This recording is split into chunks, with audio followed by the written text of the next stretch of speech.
There is, one hopes, a little call of the wild left in all of us, even those of us who live in concrete boxes stacked 40 stories high in a city sky.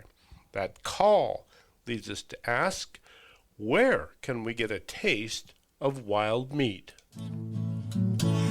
Welcome to the award-winning Food Chain Radio Show with your host, Michael Olson. And now get ready for 1 hour of What's Eating What Radio. Hello out there. You are tuned into the 1389th edition of the Food Chain Radio Show. Hey, perhaps you're among your friends way down there in Cairns who are tuned in as we stream along in the Food Chain page at metrofarm.com. Well, whoever you are and wherever you are, welcome aboard. I am Michael Olson, your host for this hour of What's Eating What. Folks, as a baby boomer growing up in Montana's Big Sky, I ate a lot of wild meat.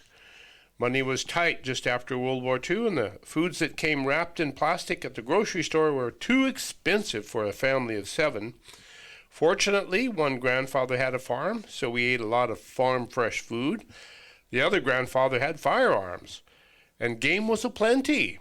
So we hunted antelope and deer, elk, pheasant, and sage hens, and we fished for the beautiful rainbow trout in the tumbling white waters of mountain streams. We ate them all. I now live in the San Francisco Bay Area Metroplex, where the call of the wild food has largely been supplanted by the taste technologies of industrial foods. After all, very few of us city people can afford to hunt and fish, so we eat what comes wrapped in plastic from grocers. Still, one hopes, there is a little call of the wild left in all of us. That call leads us to ask, where can we get a taste of wild meat? Well, who better to ask than Daniel Laggner, who is the owner and the butcher of Wild Stag Provisions in Santa Cruz, California. Daniel, welcome to the Food Chain. It's good to be here. Good to have you aboard. And let's see, wild stag, what is wild meat? Wild meat? Yeah, what is in wild meat that is not in cultured meat? There you go.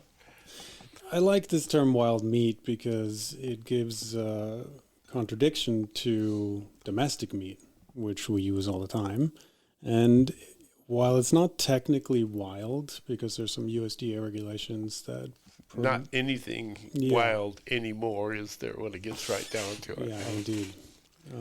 I like the word wild because it gives a certain image around the type of meat that I source.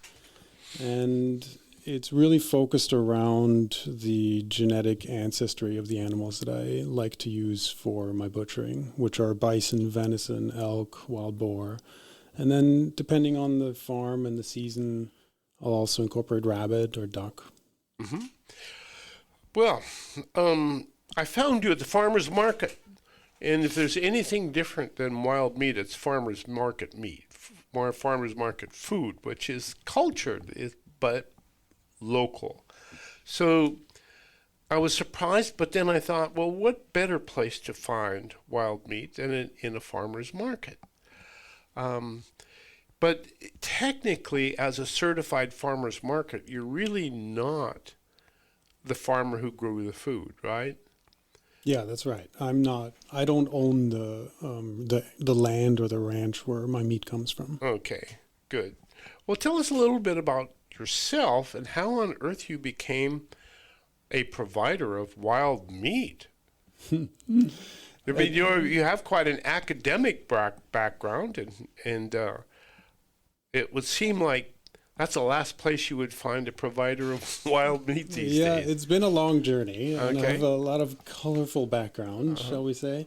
But indeed, it started with a love for animals my entire life, and that led me into my academia, which was focused around wildlife and biology. And simultaneously, I built a love for the outdoors, mainly around the outdoor sports, mountaineering, skiing, rock climbing, etc., and just being in the wilderness. To me, being in the wilderness in any modality was deeply fulfilling.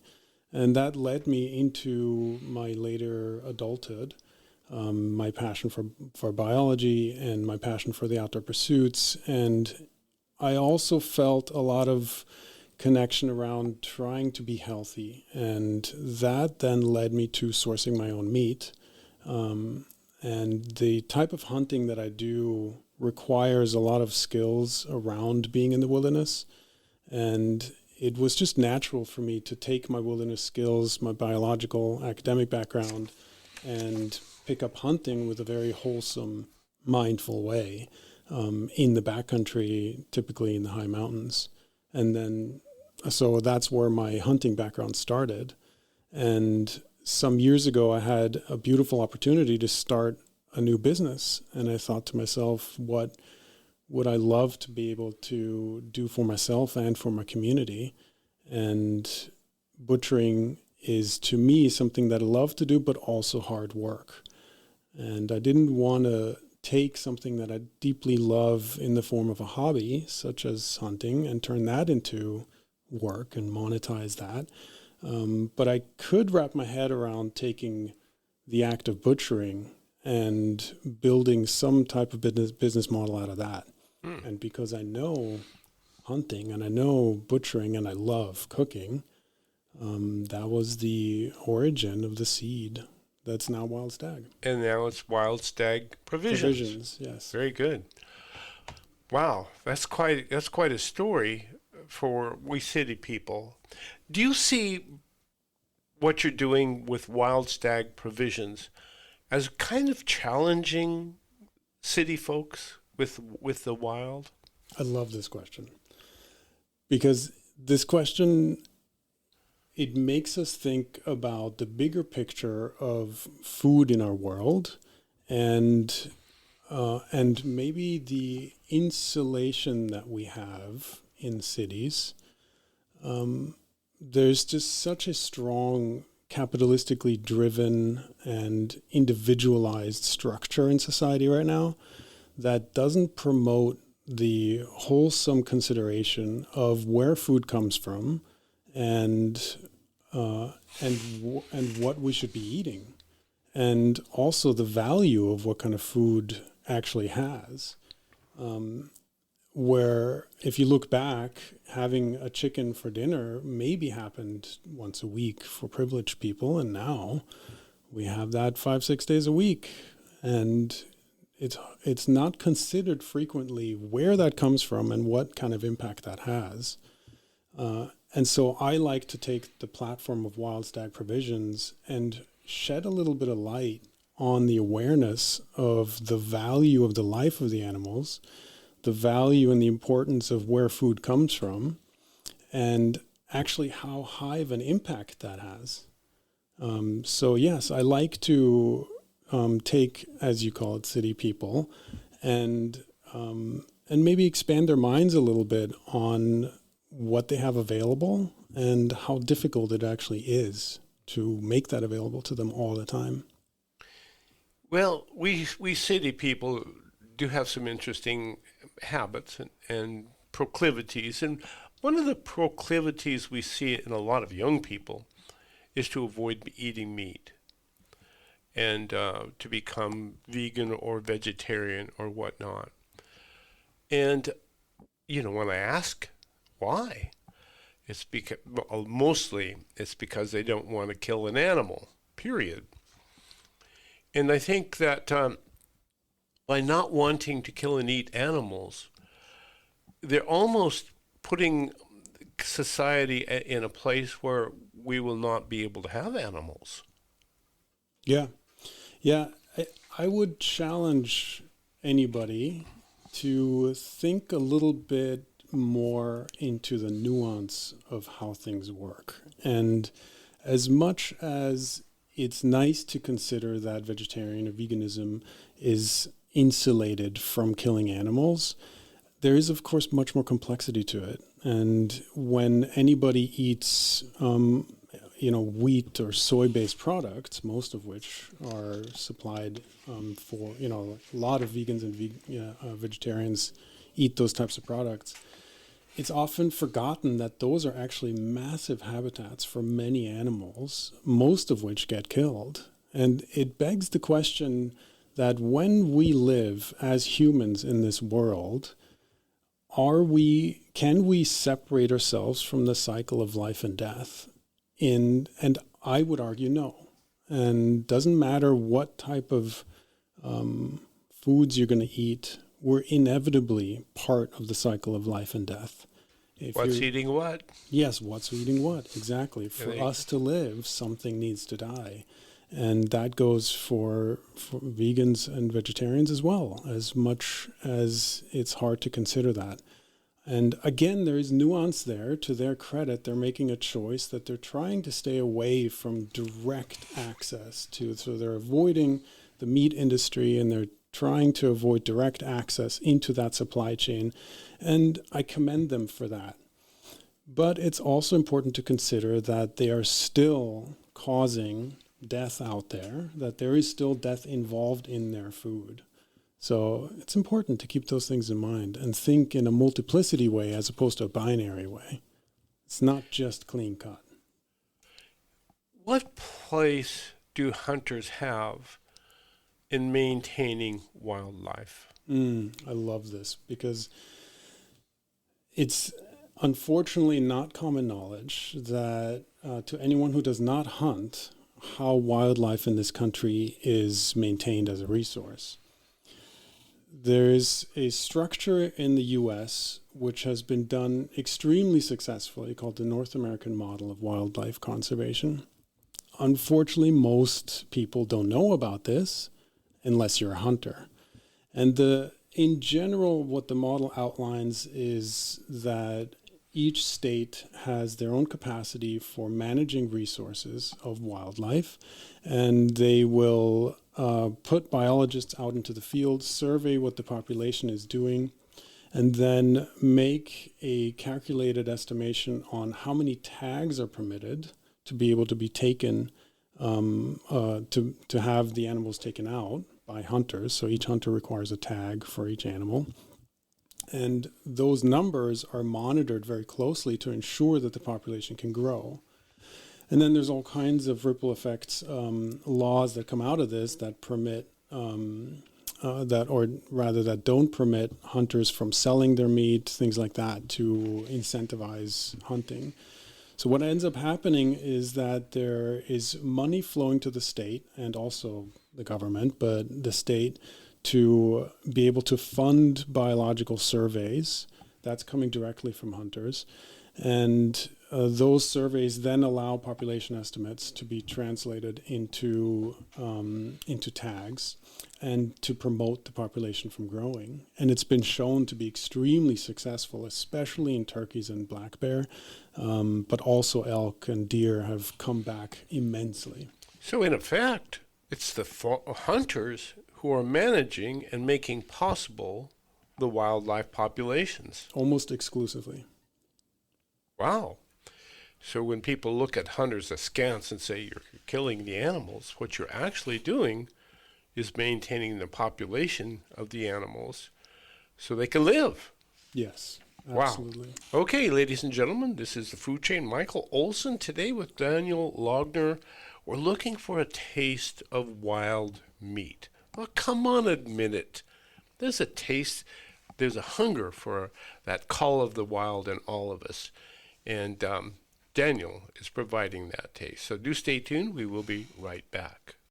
Come and meet the best businesses and job opportunities in Santa Cruz County. The Pajaro Valley Chamber of Commerce and Agriculture's Business Expo and Job Fair is Thursday, April 10th from 4 until 7 at the Santa Cruz County Fairgrounds. This is an exciting event full of great activities for all. Taste samples from wonderful restaurants, win prizes, and get to know local businesses. Thursday, April 10th from 4 until 7 at the Santa Cruz County Fairgrounds. Admission is free and everyone is welcome. You need a clean, pleasant space to conduct business, but you don't want the burden of a long, expensive lease. Your solution is Satellite Co-working and Digital Media Studio on Soquel Avenue. Satellite offers private offices, meeting and conference rooms, even co-working by the hour, day, week, or month. Schedule a tour at satellitecoworking.com. Mention Santa Cruz Voice for 20% off your first reservation. Hey, Warren, you know it's been a while since I've been up to your showroom and garden center in Scotts Valley. Maybe the folks out there might want to know where you are. Absolutely. To find Knox Roofing and the Knox Garden Box Company, just head up into beautiful Scotts Valley. We're at 46 El Pueblo Road, next door to Scarborough Lumber and the beautiful nursery. And when it comes to wood items, we have It's All About Wood gift shop. And of course, the Knox Garden Box. Lots to look at. We'd love to see you at Knox Roofing and the Knox Garden Box store. Okay, thanks, folks. Cannabis is one of nature's most beneficial plants, and at Treehouse Dispensary, we use it to build community. In addition to dispensing cannabis and education, Treehouse hosts First Friday events every month that feature our community's local artists, makers, and activists. If you're 21 plus, join us at 3651 Soquel Drive every First Friday from 5 to 8 p.m. to enjoy the work of local artists and musicians, find one-of-a-kind gifts, and learn more about the top cannabis products in California. See you soon. And now, back to What's Eating What on the Food Chain with Michael Olson. Welcome. We are back. Michael Olson here with Daniel Laggner. We're talking about wild meat. But more than that, we're talking about our relationship with nature and the wilderness and what's left of it. We live in the cities where a lot of us are living in concrete boxes now, stacked up 40 stories high to the city sky. But there longs in all of us, I think, a taste for that nature. How can we get a taste of it when we live in the city as we do? And that's what Daniel Laggner is bringing to us via his Wild Stag Provisions. And we're most curious how this business can possibly work in this world of rules and regulations. So Daniel, Wild Stag Provisions. What's a stag? Is that a deer? Wild Stag Provisions, yeah. It has a nice ring, doesn't it? It That's does. really the main reason. It's much more, you know what it conveys to me? I think of the farms in New Zealand that I saw that harbored wild elk or not wild, but free roaming elk and deer. And I realized that they were there because they were going to get eaten. Yes. And that's what we're talking about, isn't it? Yeah, indeed. Yeah, the stag is a beautiful image, also from my Austrian ancestry. So I love it. And yeah, Wild Stag Provisions has a very small niche where we are. And of course, regulations press on us just like immensely, sure. Yeah. And one of the common questions I get at the farmer's market is, do you hunt all these animals that you sell? And of course, we wonder. Yes, of course. Yeah. And there are some regulatory barriers around that. And I think it's important to note that the biggest federal law prohibiting anybody to sell hunted meat to the public is called the Lacey Act. It was formed in the year 1900.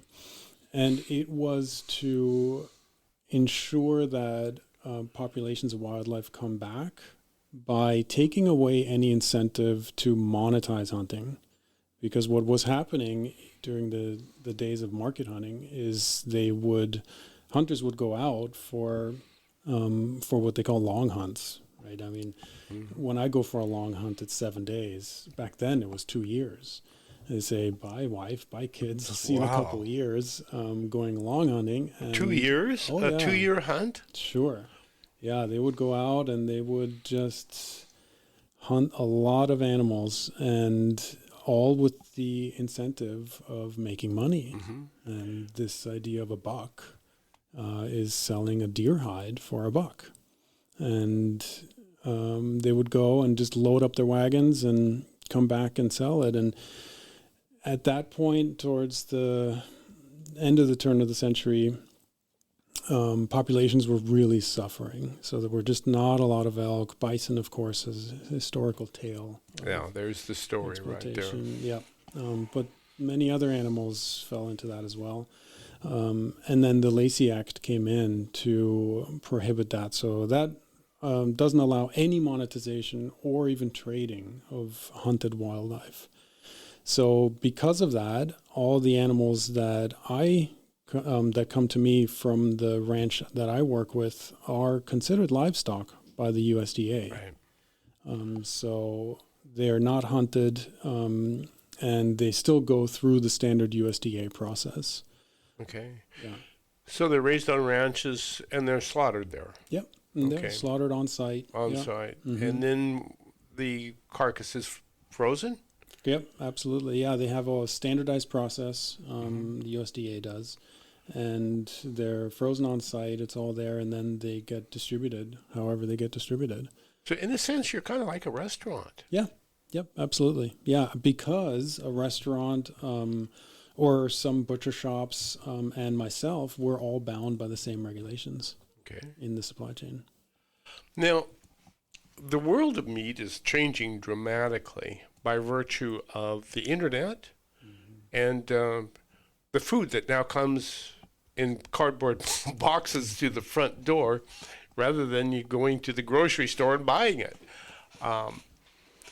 So that opens up a lot of possibilities for ranchers, farmers, people like Daniel Laggner from Wild Stag Provisions to reach markets just about anywhere.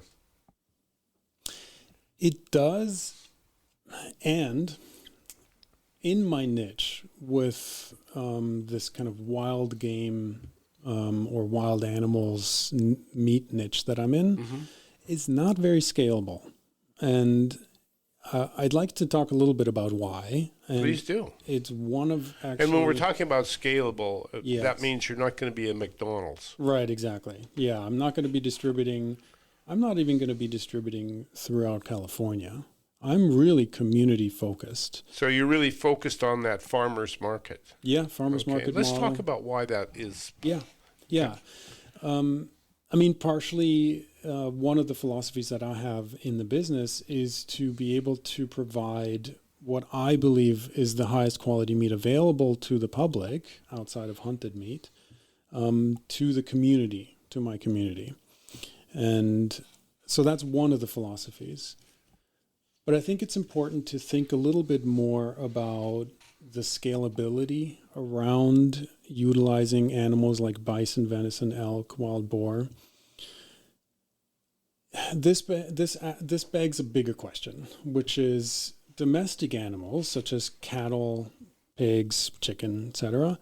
They've been bred tens of thousands, maybe hundreds of thousands of times with chickens to have specific genetic behavioral traits that lend themselves better to us being consumers. Whereas animals such as bison, elk, venison... They're wild. They were shortly. That's right. Exactly. They're closer to their genetic ancestry, so to speak. And because of that, they have different requirements in the field to raise them. And those requirements are that they need a lot more space. They don't feed and stay put like cattle do. Cattle will stay in one spot, eat everything around them, and then move to the next spot. Whereas bison, closely related, will feed and then move and feed and move and feed. They're just on the move. Right. And if they encounter a fence, they will move through the fence. Right. And that's how they're genetically programmed, which is, well, we don't have to get too deep into that, but it's important. Well, what it means is you kind of have to go with who they are or what they are rather than trying to stuff them into a feedlot. Exactly. Yeah. So bison, elk, venison, they don't survive in feedlots. They don't do well with corn. They don't do well with anything except quite natural habitat. And by quite natural, I mean that they have naturally growing food there available and lots of space for them to roam in that area. Anything other than that, and they start suffering, and then you have to treat them with antibiotics, or you have to do all kinds of ways to mitigate those issues.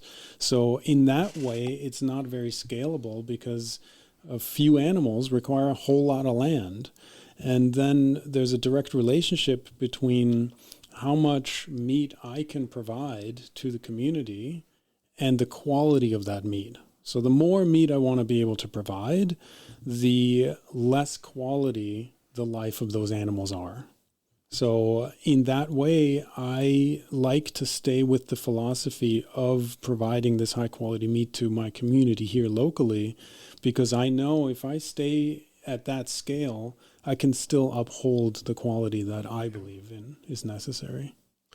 So the core issue is that we cannot readily domesticate wild animals and stuff them into industrial settings like we can those animals that with whom we've had this long relationship. Cattle, hogs, chickens. We can stuff them into feedlot facilities that closely resemble cities when it gets right down to it, and treat them like we treat ourselves, which is not very nice when it gets right down to it. Wild animals, different story. They need the space. And so in thinking of those ranches or farms or whatever they call them in New Zealand, they were free to roam. And they roamed. Mm-hmm. Yep, they do that at the ranch that I work with in Wyoming. You know, they have 55,000 acres there. What's the name of the ranch? Durham. Okay. Yep. And they have a beautiful area where they can just freely walk around. Yeah. And land, I mean, the quantity of land out there is a little bit different than what we have here. The grasslands of northeast Wyoming are quite vast. So 55,000 acres is doable. Here in California, it would be quite difficult to have that kind of land and have it be productive for run animals. Out of room really quickly. Yes. Yeah. Now, with respect to farmers markets, you're plunked right down here in a little community within a very big metropolitan community. And we're city people. And when these city people walk up and see Wild Stag Provisions, they go, what? Mm-hmm. And so you have to sell it. Mm-hmm. Yeah. So how do you go about approaching a person probably who has never had wild meat before? Mm-hmm. Mm-hmm. That's probably a small majority of those people who shop at farmers markets have had wild meat before, maybe fish. Mm-hmm. Yeah, it's certainly niche-y. I do have to acknowledge that it's somewhat trending right now to have this like hunting wild meat kind of back to ancestry. There's a little bit of a trend there, which is great for me. Uh-huh. And when people see my stand at the market... Wait a minute. Where's that trend coming from? Is it just a rebellion to the plastic stuff, that plastic wrapped food that we're consuming from the supermarket? Are people finally waking up to the fact that maybe there's something else? In pockets, I think that's the case. And I wanna believe that the pendulum is swinging a little bit, and that there's been a bit of a noticing of the consumption we do and the absolute unsustainable way that we're doing it in. And with it, I also, as controversial figure that he is, Joe Rogan has quite a platform, and he speaks very openly about hunting and the quality of wild meat. And he single-handedly has had a direct influence on a lot of people's opinion around this. So I think it needs to be acknowledged that he has... They call them influencers for a reason, right? Indeed. And he's a big one. He's a big one, and he speaks very openly about that. And on that topic, I largely agree with him. And so that's kind of it kind of goes back to this notion that you're challenging. Mm-hmm. Yes. The city folk ethic of eating with your Wild Stag Provisions. Absolutely. As is Joe Rogan. Yes.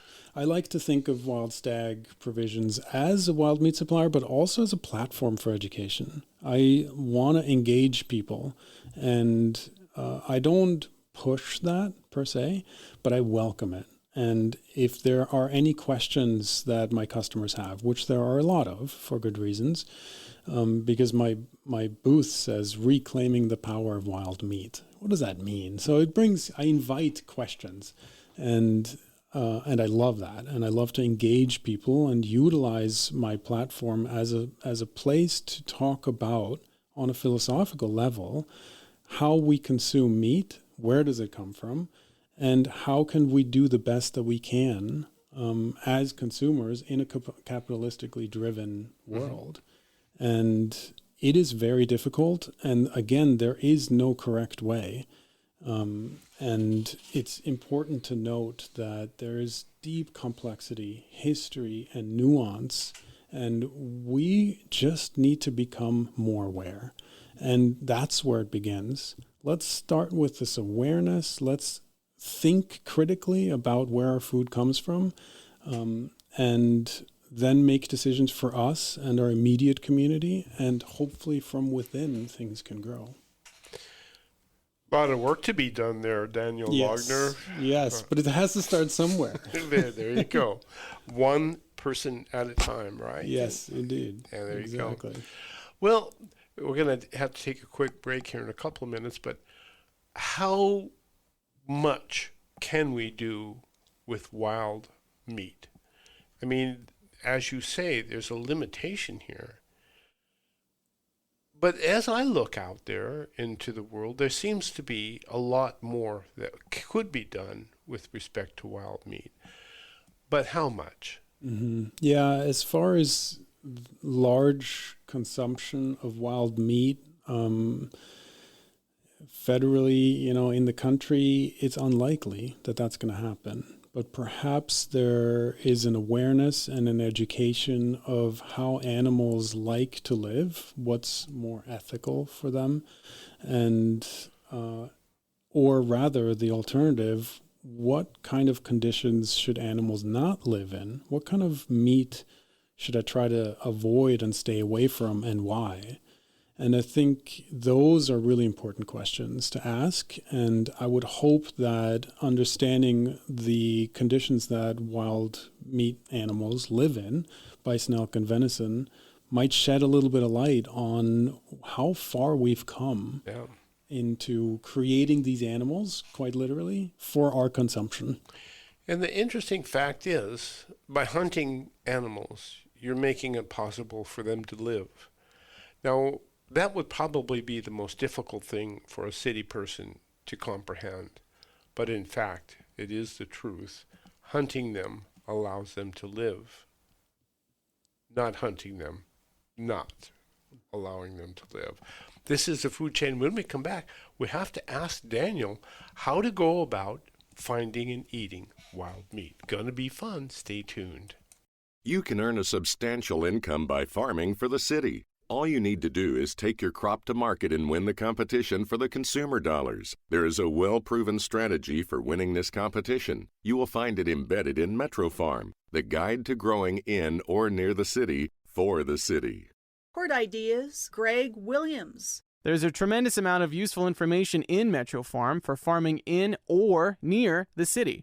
Acres USA's Charles Walters. Metro Farm tells how to convert an opportunity into a real going concern. Every chapter is organized around the logic of practicality. For every problem needing a solution, Metro Farm offers a progression of steps arranged in sequence so the desired goal is achieved.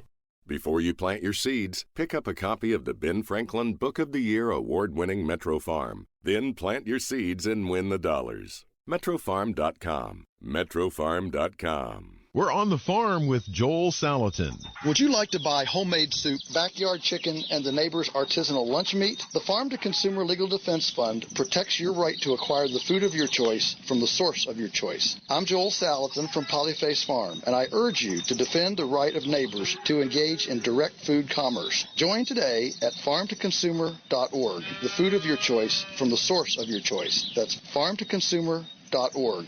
Farmtoconsumer.org. Thank you. When you buy local American-grown flowers, flowers will grow and flourish in America. Hello, I'm Deborah Prinzing, author of Slow Flowers for certified American-grown flowers. When you buy local flowers, you're helping our country's family farms reduce the transportation footprint of flowers and enjoy fresher, longer-lasting bouquets. So please, next time you shop for flowers, think local. Think certified American-grown flowers. Visit AmericanGrownFlowers.org to learn more. History buffs. This tale from Michael Olson's Tales from a Tin Can took place aboard the USS Dale during the opening moments 7 December 1941. As we left our berth and got underway, the deck force was still engaged in getting ready for combat. Fuller had the job of clearing the deck of all the wooden objects that had collected in port, so Fuller was making his way aft, just tossing stuff like a madman, when he came to the ice cream freezer. Before he could toss it over the side, one of the guys said, "Hey, wait a minute!" In a matter of seconds, the lock was broken and the ice cream distributed among the crew. So, what you saw that morning was the USS Dale steaming hell-bent out to the channel while the guys back aft were standing by their guns, eating ice cream and watching World War II break out all around. Tales from a Tin Can contains 424 tales by 44 sailors aboard the USS Dale, from Pearl Harbor to Tokyo Bay. Order your Father's Day copy at talesfromatincan.com. That's talesfromatincan.com. So much to say, so little time to say it on the Food Chain with Michael Olson. Welcome back. This is the Food Chain Radio program. Michael Olson, your host for this hour of What's Eating What. Today, we're thinking about eating some wild meat. Now, I was raised on it, a lot of it, and I miss it, and I hunger for it. I sometimes dream, or daydream actually, about roasting a haunch of buffalo on a campfire on a Montana prairie someplace. And I just get hungry thinking about the juices rolling off that bison. But not to be had right now. But we are learning how to come to grips with the fact that we can culture wild meat, which makes them not so wild. Right, Daniel? Yeah, that's right. They're still livestock. Yeah. They're still livestock. Yeah, but closer to their genetic ancestry in that way, not so domestically bred. Now, is there something in that genetic ancestry, that wildness, that is good for our body? I believe so. And you can look at this from a very pragmatic standpoint and just look at the fat content and the protein density of bison compared to cattle, and you'll find some really interesting information there. But if we are what we eat, then we are what we eats. Yes. And if our cattle are eating grain in a feedlot, yep, they're a lot different than cattle that are grazing on prairie grasses. Mm-hmm. And the quality of what you eat there is going to be a lot different in terms of fat content and meat as well, correct? Absolutely. Yeah, absolutely. And the fat content isn't necessarily terrible for people to have like fattier meat. It just has to be done in a mindful way. You just don't want to consume that all the time. And so for more of staple meats, you want to have more lean meats. You don't want to be consuming those animal fats every day, as most people do. So Wild Stag Provisions, the meats you have are generally less fatty. Yeah, that's right. They're very, very lean. Most of the meat doesn't have any fat at all. Okay. Tell us how one should walk up to your booth at the farmer's market and get involved. Yeah. What would I order first? Yeah, sure. Well, we have a whole line of gourmet sausages, mm-hmm, which are really approachable. So that's probably the easiest entry point, right? Exactly. Sausages, that's easy to, a lot of the recipes, they, against my better will, but to be able to, have most people approach it, the recipes sort of mask some of the wild flavors of the meat, which can be intimidating for some people.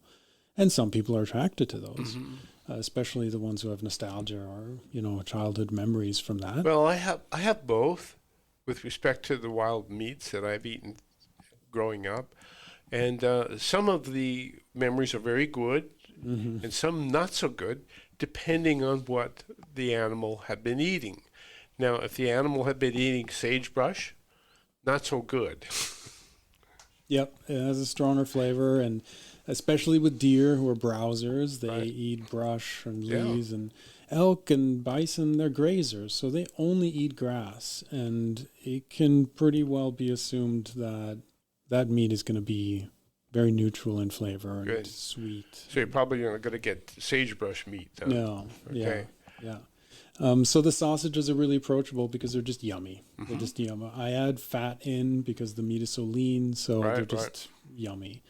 And then the next step beyond that would be burger. And I have preformed patties, and the meat is such high quality and it's such a tiny supply chain that you can cook those burgers very rare and they stay juicy and delicious in that way, even though there's no fat in them. So you cook them quickly. Yeah, hot and fast. Yep. Hot and fast. Absolutely. Yeah. And that allows that meat to stay tender and juicy and doesn't dry out if they get overcooked. Whereas the standard cattle burger with like a 20% fat or 15% fat will stay quite juicy even if it's what I would consider overcooked. Right. Yeah.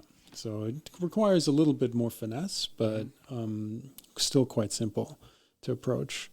And then the next step from there, I have very high quality steak cuts that are just going to be tender as long as you cook them hot and fast. And it would be cooked like, perhaps a filet mignon, which is extremely lean, a small cut, and very tender. And if you treat any of the perhaps elk steaks, which I call elk medallions, like that, with hot and fast basic seasonings, and then let it rest and slice it thin, you're going to have a really tender, wonderful cut. Yeah. I'm going, food, yes, that sounds so good. And that's as complicated as my products get. I used to have some other things which required a bit more skill in the kitchen. But for right now, everything that I have is very easy to consume. Yeah. Now, do you do mail order? I have that option available on my website. Okay. That's why I asked. I saw it there. Yeah. All you need to do is go to the website, and you can subscribe to items. You can do however you like. Yeah. Do you have like a Food of the Month Club or Steak of the Month Club or something like that going? I don't, but that's a great idea. Yeah. Well, Harry and David's great model for this kind of stuff. Yeah, great. And so it really is important then that you're able to track down the right sources. It's hugely important. And it took me many, many months when I started Wild Stag Provisions looking through almost every wild meat ranch in the country, as well as Canada and New Zealand, to find the vendors that fit my criteria. Mm-hmm. Because that's what your customers are really looking for you to do. Yes.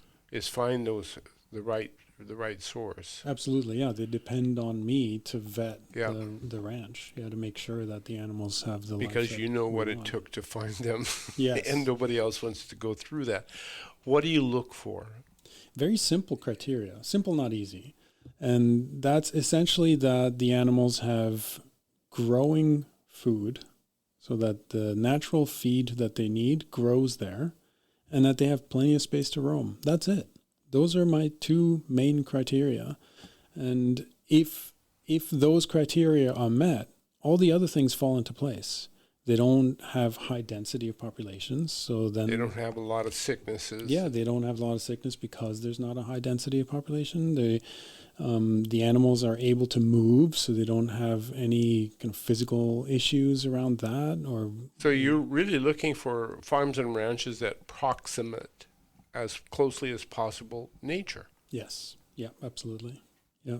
And especially when it comes to Durham Ranch, they're on natural habitat of where the bison used to roam in their ancestry anyway. Mm-hmm. And then they have these massive plots that are fenced because they have to be, but the bison don't seem to mind.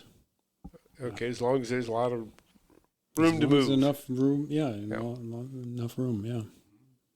And I notice a lot of them are forming cooperatives as well, the bison people and whatnot. Yes, yeah, there's a big movement in that direction. Yeah.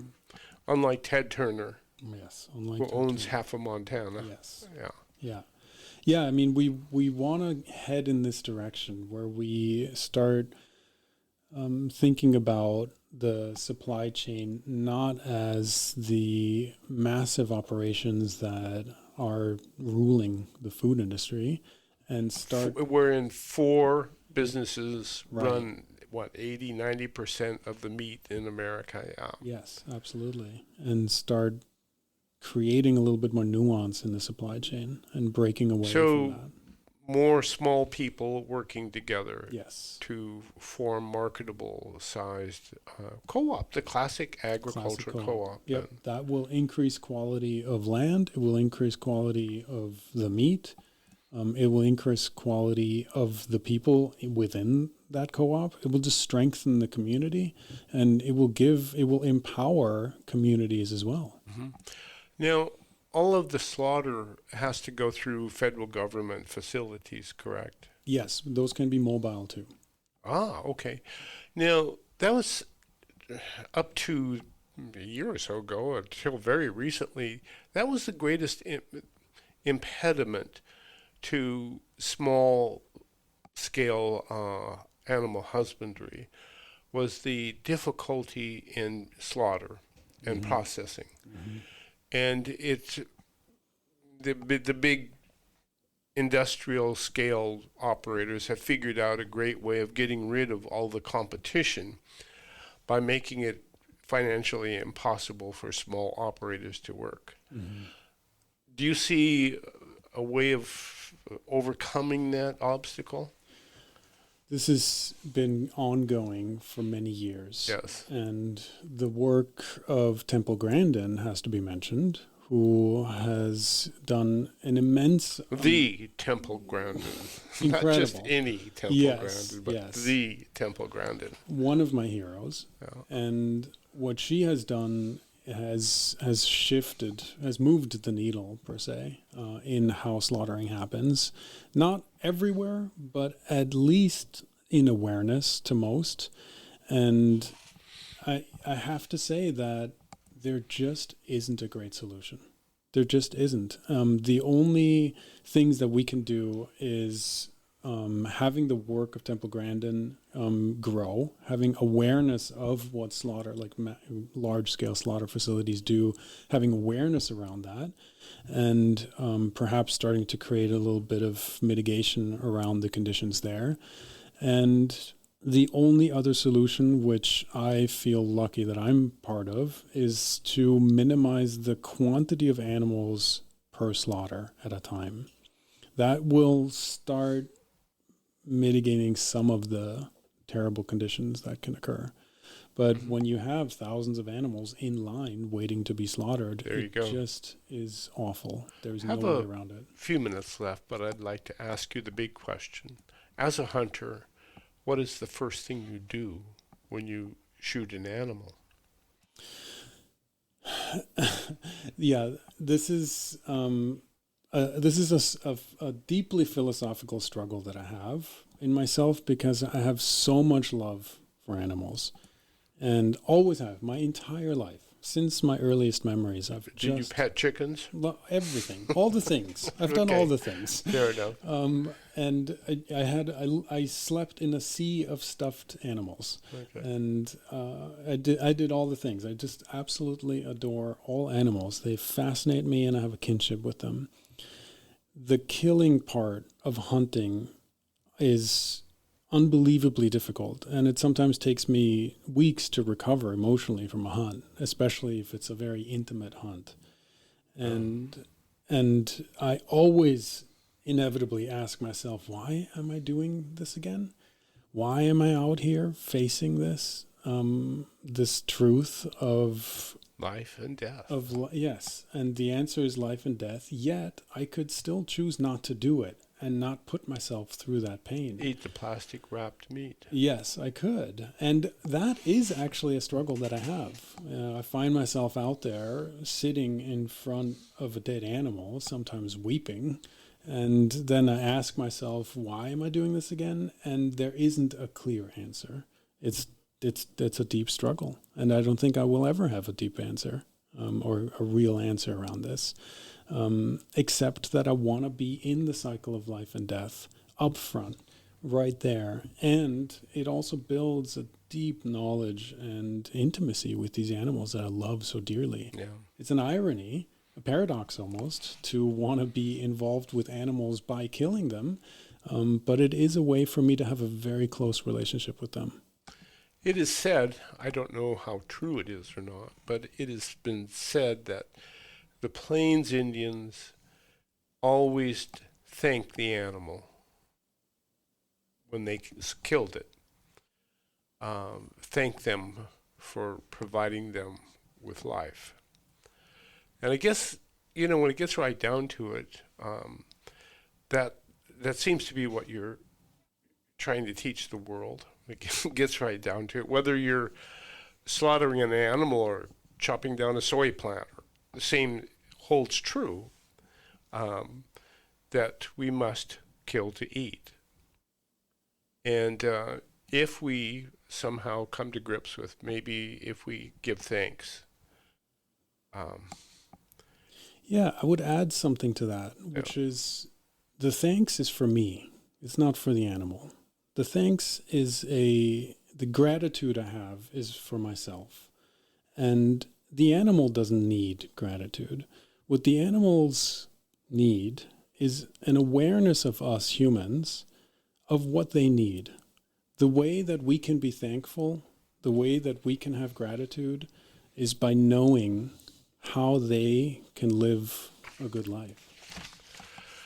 Well, Daniel Laggner, owner and butcher, Wild Stag Provisions. You can find that on the internet, and you'll find him to be one very interesting person with wild food. And fess up, ladies and gentlemen, no matter how cultured and civilized we have become, there's still a little bit of the call of the wild in each and every one of us. Thank you for tuning in. Food Chain Radio program. Michael Olson with Daniel Laggner, Wild Stag Provisions.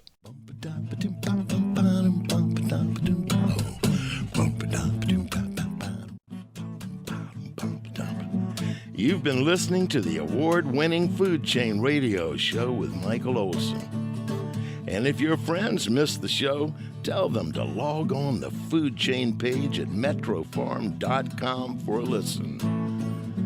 Now, go out and find some food with its farmer's face on it and live.